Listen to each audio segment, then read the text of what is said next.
বলেছি, বলেছিলাম সাবধানে থাকো, আমার একটাও কথা শোনে না। বললে তো ফিরে আমার সাথে কথা বলবে। ডাক্তার ডাক্তার কি করছেন কি আপনারা? ডাক্তারবাবু এলে ঠিক হয়ে যাবে তুমি। ও বাবা টাকা দাও, দিকে একবার টাকা চোখ খোলে না কেন কথা বলছো না? মেহের বাবু, আপনি আপনার ওই ফ্যাক্টরি বন্ধের কাজটা নিশ্চিন্তে চালিয়ে যেতে পারেন। আপনার আর কোনো ভয় নেই। পথের কাঁটা চলে গেছে। মিস্টার বিশ্বাস, আপনাকে আমি বলেছিলাম যে স্রেফ হুমকি দিলে বা ভয় দেখালে কিন্তু কাজ হয়ে যাবে, আর আপনি সেটা শুনলেন না। মেহের বাবু, এসব কাজে কোনো প্রমাণ রাখতে নেই। আপনি এসব বুঝবেন না। তার থেকে বেটার আপনাকে যে কাজটা দেওয়া হয়েছে সেটা মন দিয়ে করুন, না হলে বুঝতে পারছেন তো জয়দেব বিশ্বাস কি করতে পারে আর না পারে। মিস্টার বিশ্বাস,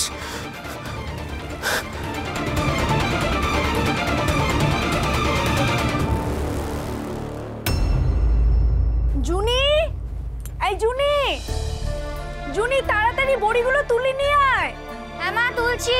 আর শোন না, তুই কথা কেটে ফোন করে দেখ তো ও কত দূর। মেয়েটা সেই কখন ফ্যাক্টরিতে গেল, এখনো তো ফিরলো না। কি যে হলো। এই তো জুনি, জুনি বলছি যে গন্ডগোল বাড়লো নাকি বলতো? হ্যাঁ শোনো, তুমি এত ভেবো না, দুম করে খারাপ কিছু হয় না। আর কথা এতদিন পর এসছে, হয়তো কারোর না কারোর সাথে দেখা হয়ে গেছে, কথা বলছে। হ্যাঁ তাই যেন হয় ঠাকুর, তাই যেন হয়, তাই যেন হয় ঠাকুর, তাই যেন হয়।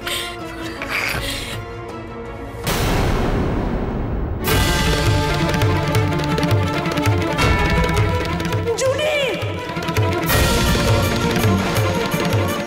জুনি কি হলো এটা? আমার হাত থেকে সিঁদুরের কৌটাটা পড়ে গেল কেন? এ তো খুব খারাপ লক্ষণ। আমার মাথায় সিঁদুর উঠতে বাধা পড়লো কেন? কেন হলো এমনটা?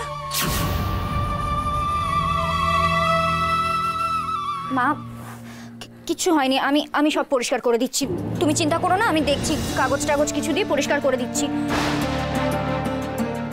মা, মা তাকাও আমার দিকে। শোনো, তোমার যদি মন খুঁতখুত করে তুমি না হয় একবার পুজো দিয়ে দিও। উল্টোপাল্টা চিন্তা করবে না কিন্তু, হ্যাঁ? শোনো, অমঙ্গলের কথা ভাবলেই অমঙ্গল হয়। তুমি একদম উল্টোপাল্টা চিন্তা করবে না কিন্তু। আমি দেখছি কি পাই। দাঁড়াও তুমি।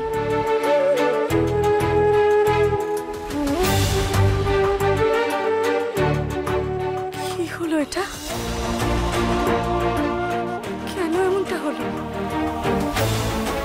এতগুলো বছরে তো কখনো এমনটা হয়নি। মানুষটা আজকে বিপদের মধ্যে গেল, বেরোনোর সময় বাধা পড়লো। আমার হাত থেকে না না, ঠাকুর ঠাকুর ঠাকুর, তুমি মানুষটাকে দেখো ঠাকুর। জুনি, জুনি, সর্বনাশ হয়ে গেছে। কি হয়েছে অনন্ত কাকা?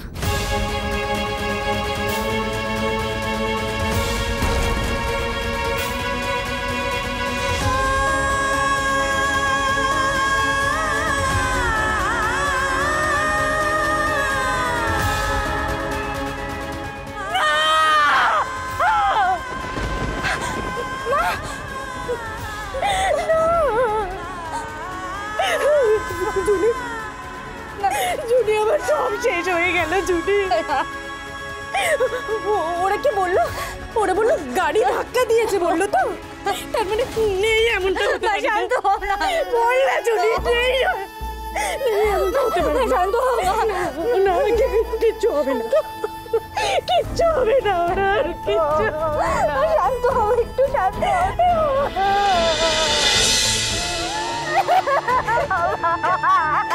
কাঁদিস না জুনি, এভাবে কাঁদিস না। তুই জানিস না আমরা কাঁদলে বাবা কতটা কষ্ট পায়। কাঁদিস না, বাবা তো সারা জীবন আমাদের জন্যই ভেবে গেল। আমরা কিসে ভালো থাকবো, আমাদের কিসে ভালো লাগবে।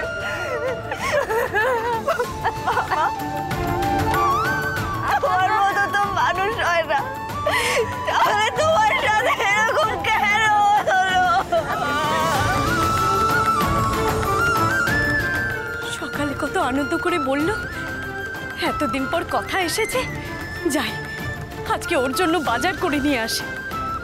সেসব বাজার সেরে তারপর ফ্যাক্টরিতে গেল, কি সব গোলমাল হচ্ছে শুনে। তারপর তারপর তোমাকে এভাবে ফিরে আসতে হলো।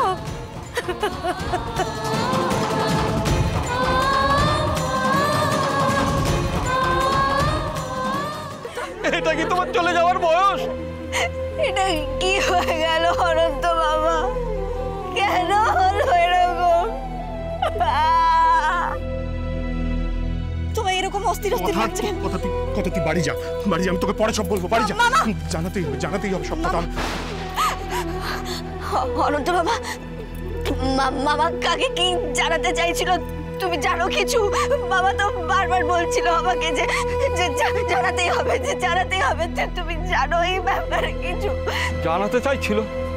কই না, তেমন কিছু তো জানি না। বাবা, কত কিছু মুখে চেপে তুমি চলে গেলে বাবা।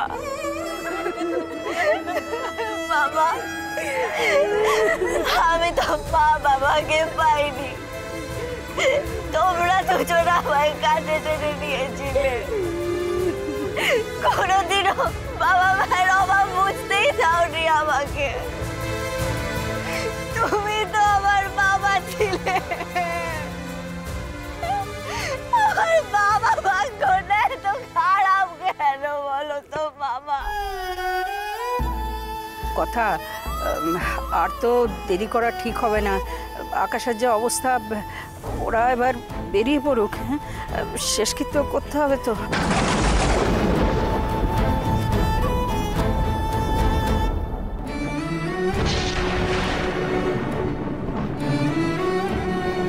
তপতি শোনো শোনো, দেখো তোমার শাখা পলা ভাঙতে হবে তো, এখন অনেক কাজ, অনেক দায়িত্ব। এইভাবে ভেঙে পড়লে চলবে বলো? এইভাবে কাঁদলে হবে? তোমার তো দুটো মেয়ে আছে বলো। ওগো ওগো, আমি সবকিছু একা কি করে সামলাবো? তুমি আমাকে ছেড়ে কেন চলে গেলে? কেন? আমি তোমার ছাড়া থাকতে পারবো না। ওঠো ওগো, ওঠো। বাবা তো চলে যেতে চাইনি ভাবি, তাহলে এই ঘটনাটা কেন ঘটলো?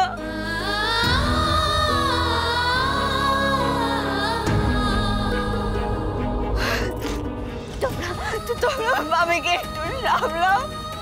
আমি আর জুড়ি ছাড়া তো কাজ করার আর কেউ নেই। মামিকে ভেতরে নিয়ে যাও।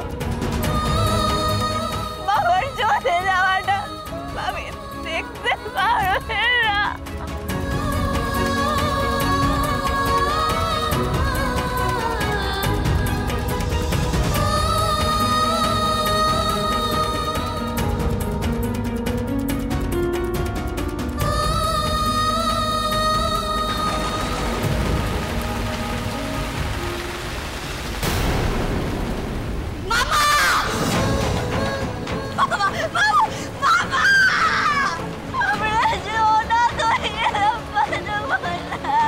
একদিন যে দায়িত্ব নিতে আমি অস্বীকার করেছিলাম, আজ স্বেচ্ছায় তোর ভাত কাপড়ের দায়িত্ব আমি দিচ্ছি।